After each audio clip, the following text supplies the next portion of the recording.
ইনকলাব জিন্দাবাদ হাতিবাড়ি ৰাজ এক হো হাতিবাড়ি ৰাজ এক হো। আজি আমি হাতিবাড়ি চাহ বাগিচাত তাৰমানে আমি ধৰ্ণা কাৰ্যসূচী আমি কৰিলোঁ সেই কাৰণে যে কোম্পানীসমূহে নতুন নতুন নিয়ম আনি আছে। এতিয়া ছাতা তিৰপাল দিব লাগে, এতিয়া কোনোবাই 90 দিন কাম কৰিছে কৰা নাই সেইবিলাকক লৈখিনি তেওঁলোকে দিয়ে, গতিকে এটা স্বাভাৱিক কথা, সেইটো বেআইনী হয়। এতিয়া যিবিলাক বেমাৰী হাজিৰা আছে, কানুন আছে যে তেওঁলোকক কমচে কম 21 দিন কাম কৰিলে একদিন তেওঁলোকে বেমাৰী হাজিৰা পাব, কিন্তু এই বেমাৰী হাজিৰাটো বন্ধ কৰি ৰাখিছে। নাম কাটি হৈছে শ্ৰমিক, তেওঁক লগে লগে তাৰ বদলি চিট নিদিয়ে।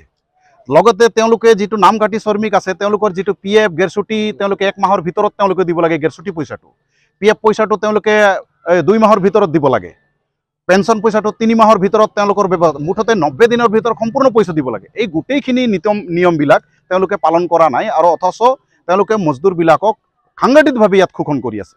আৰু অস্থায়ী শ্ৰমিকৰ যিবিলাকৰ নাম হেৰি হৈছে, PF কাটিছে, তেওঁলোকক কিন্তু কাম বন্ধ কৰি ৰাখিছে। গতিকে এইবিলাক দাবী লৈখিনি, যিবিলাক শ্ৰমিকৰ জ্বলন্ত দাবীক লৈখিনি আমি ধৰ্ণা আমি কাৰ্যসূচী কৰা হৈছে।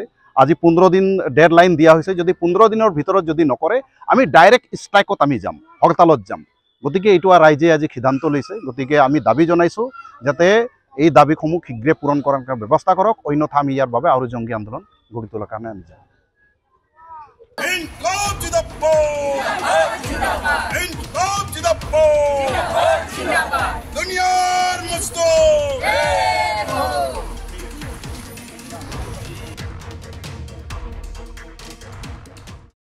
আজি আমি হাতিবাড়ি চাহ বাগিচাত তাৰমানে আমি ধৰ্ণা কাৰ্যসূচী আমি কৰিলোঁ সেই কাৰণে যে কোম্পানীসমূহে নতুন নতুন নিয়ম আনি আছে। এতিয়া ছাতা তিৰপাল দিব লাগে, এতিয়া কোনোবাই 90 দিন কাম কৰিছে কৰা নাই সেইবিলাকক লৈখিনি তেওঁলোকে দিয়ে, গতিকে এটা স্বাভাৱিক কথা, সেইটো বেআইনী হয়। এতিয়া যিবিলাক বেমাৰী হাজিৰা আছে, কানুন আছে যে তেওঁলোকক কমচে কম 21 দিন কাম কৰিলে একদিন তেওঁলোকে বেমাৰী হাজিৰা পাব, কিন্তু এই বেমাৰী হাজিৰাটো বন্ধ কৰি ৰাখিছে। নাম কাটি হৈছে শ্ৰমিক, তেওঁক লগে লগে তাৰ বদলি চিট নিদিয়ে। লগতে তেওঁলোকে যিটো নাম কাটি শ্ৰমিক আছে তেওঁলোকৰ যিটো PF গেৰছুটি তেওঁলোকে 1 মাহৰ ভিতৰত তেওঁলোকে দিব লাগে, গেৰছুটি পইচাটো, PF পইচাটো তেওঁলোকে 2 মাহৰ ভিতৰত দিব লাগে, পেঞ্চন পইচাটো 3 মাহৰ ভিতৰত তেওঁলোকৰ মুঠতে 90 দিনৰ ভিতৰত সম্পূৰ্ণ পইচা দিব লাগে। এই গোটেইখিনি নিয়মবিলাক তেওঁলোকে পালন কৰা নাই, আৰু অথচ তেওঁলোকে মজদুৰবিলাকক সাংঘাতিকভাৱে ইয়াত শোষণ কৰি আছে। আৰু অস্থায়ী শ্ৰমিকৰ যিবিলাকৰ নাম হেৰি হৈছে, PF কাটিছে, তেওঁলোকক কিন্তু কাম বন্ধ কৰি ৰাখিছে। গতিকে এইবিলাক দাবী লৈখিনি, যিবিলাক শ্ৰমিকৰ জ্বলন্ত দাবীক লৈখিনি আমি ধৰ্ণা আমি কাৰ্যসূচী কৰা হৈছে। আজি 15 দিন ডেডলাইন দিয়া হৈছে, যদি 15 দিনৰ ভিতৰত যদি নকৰে আমি ডাইৰেক্ট ষ্ট্ৰাইকত আমি যাম, হৰতালত যাম।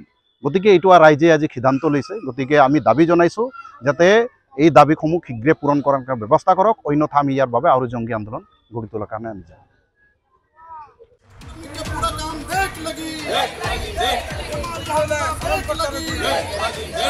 बाकी खोड़ी देख लगी और गिर मेरामती करक लगी जंगल सफा करक लगी इनकलाब जिंदाबाद